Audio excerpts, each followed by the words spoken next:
Praise the lord. ఇర్మియా గ్రంథం 39వ అధ్యాయం 18వ వచనం. నీవు నన్ను నమ్ముకుంటివి గనుక నిశ్చయముగా నేను నిన్ను తప్పించదను. ఇర్మియా అనేటువంటి గొప్ప ప్రవక్త, విలాప ప్రవక్త బైబిల్ గ్రంథంలో మనందరికీ పరిచయమే. ప్రభు ఇచ్చినటువంటి ఆజ్ఞ మేరకు తన జీవితం అంతా దేవుని సేవకు సమర్పించుకొని ఇంచుమించు 40 సంవత్సరాలు ఇశ్రాయేల్ ప్రజల మధ్యలో అతడు సేవ చేస్తాడు. ఎన్నోసార్లు దేవుని మాటలు వారికి అందించినప్పుడు తిరుగుబాటు చేసి దేవుని తృణీకరించి ఇర్మియాను కూడా తృణీకరిస్తారు.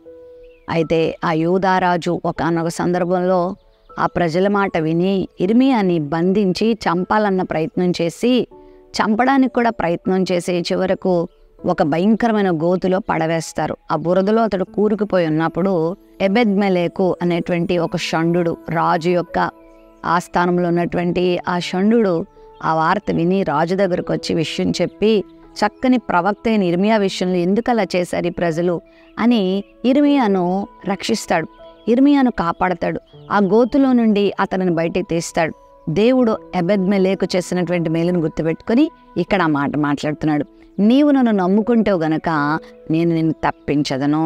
దోపుడు సొమ్ము సంపాదించుకున్నట్టుగా నీవు నీ ప్రాణమును దక్కించుకుంటావని ప్రభు వాగ్దానం చేశాడు. అవును ప్రియులారా, మనము దేవుని సేవకుల ఎడల, దేవుని ఎడల మేలు చేసిన మేలును దేవుడు ఎప్పుడు మర్చిపోడు, తను గుర్తుపెట్టుకుంటాడు.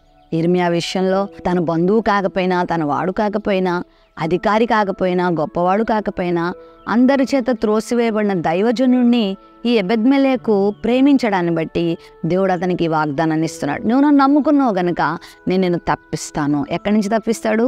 భయంకరమైనటువంటి శిక్ష, భయంకరమైన చెర, భయంకరమైన శ్రమ, భయంకరమైన మరణము నుండి, నాశనము నుండి అతన్ని దేవుడు తప్పించాడు. అవును, ఈ ఉదయకాల సమయంలో నువ్వు ఆయన నమ్ముకొని ఆయన ఎడల నమ్మకత్వం కలిగి మనుషులు చూసినా చూడకపోయినా, లాభం కలిగినా కలగకపోయినా, కొన్నిసార్లు నష్టపోతున్నా కూడా నువ్వు దేవుని పనిని చేస్తూ, దేవుని కార్యాలు చేస్తూ, దేవుని మీద అచంచలమైన నమ్మకాన్ని కలిగి ఉన్నావు కదా, దేవుడు దాన్ని చూస్తూ ఉన్నాడు.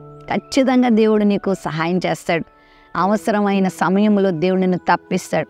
నీకు ఎక్కడ మేలు చేయాలో అక్కడ దేవుడు నీకు మేలు చేస్తాడు.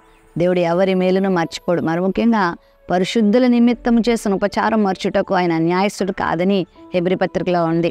ఏం కృంగిపోకు, నీవు నీ కుటుంబము దేవుని కొరకు నమ్మకంగా జీవిస్తున్నారు కదా, ఆయన నమ్ముకున్నారు కదా, నేను దేవుడు తప్పిస్తాడు. శ్రమల నుండి తప్పిస్తాడు, రోగం నుండి తప్పిస్తాడు, అపవాది కుట్రలో నుండి దేవుడు నేను తప్పిస్తాడు, అపవాది పన్నాగం నుండి దేవుడు నేను తప్పిస్తాడు. పేతురును హేరోదు చంపాలని బంధిస్తాడు చెరసాలలో.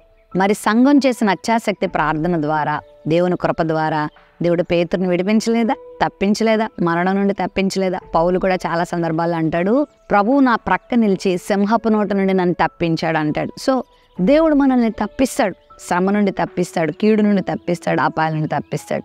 ఉదయకాల సమయంలో కీడు వస్తుందని భయపడద్దు, ఎవరో ఏదో హాని చేస్తారని భయపడద్దు, ఎవరో నిన్ను ఇబ్బంది పెడతారని ఏం భయపడద్దు. ప్రభు నిన్ను తప్పిస్తాడు.